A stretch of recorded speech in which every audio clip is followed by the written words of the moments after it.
Hi friends, అందరికీ నమస్కారం అండి. ఈరోజు మన రెసిపీ వచ్చి చుక్కకూర పచ్చి రొయ్యల కర్రీ అండి. చాలా టేస్ట్గా ఉండిద్దండి. మీరు కూడా ఒకసారి వండి చూడండి అండి. చాలా అంటే చాలా బాగుండిద్ది. ఏం లేదండి, తొందరగా కూడా అయిపోయింది. ఈ కర్రీ ఉదయం కంటే సాయంత్రం చాలా బాగుండిద్దండి. ఎలా తయారు చేయాలో చూద్దామండి. ఒక కడాయి పెట్టుకొని కడాయిలో 4 స్పూన్లు నూనె వేసుకోవాలండి. ఆ తర్వాత పెద్ద ఉల్లిపాయ ఒకటి కోసుకొని ఉల్లిపాయ ముక్కలు నూనె వేడైన తర్వాత ఉల్లిపాయ ముక్కలు వేసుకోవాలండి. ఉల్లిపాయ ముక్కలు కొద్దిగా పచ్చివాసన పోతే చాలండి, మరీ ఎక్కువ వేగించుకోవాల్సిన లేదు.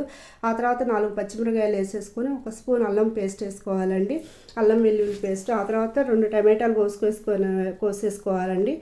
కోసేసుకున్న తర్వాత అవి కూడా కొద్దిగా పచ్చివాసన పోయేదాకా ఉంచాలండి.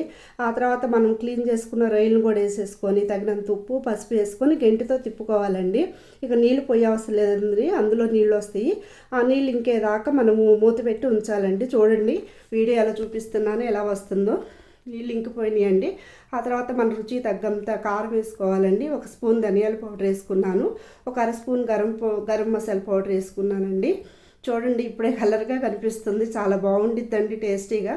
ఆ తర్వాత చుక్కకూర నీట్గా కడుక్కొని పక్కన పెట్టుకున్నానండి. ఆ చుక్కకూర కూడా వేసుకొని గెంటితో ఇలా తిప్పుకోవాలండి. మూత పెట్టుకోవాలండి. మూత పెట్టుకొని 10 నిమిషాలు ఆగి చూస్తే చూడండి ఎంత కలర్ఫుల్గా కనిపిస్తుందో. లాస్ట్లో కొత్తిమీర వేసుకోవాలండి. చాలా బాగుండిద్దండి. కామన్గా మనం ఎక్కువగా గోంగూరలోను, దోసకాయలోను, బీరకాయలోను, పొట్లకాయలు వేసుకుంటాము. ఇలా చుక్కకూరతో కూడా ఒకసారి చూడండి. ఇదిగో నాన్ వెజ్ వండుతుంటే మా బన్నీ బాబు మాత్రం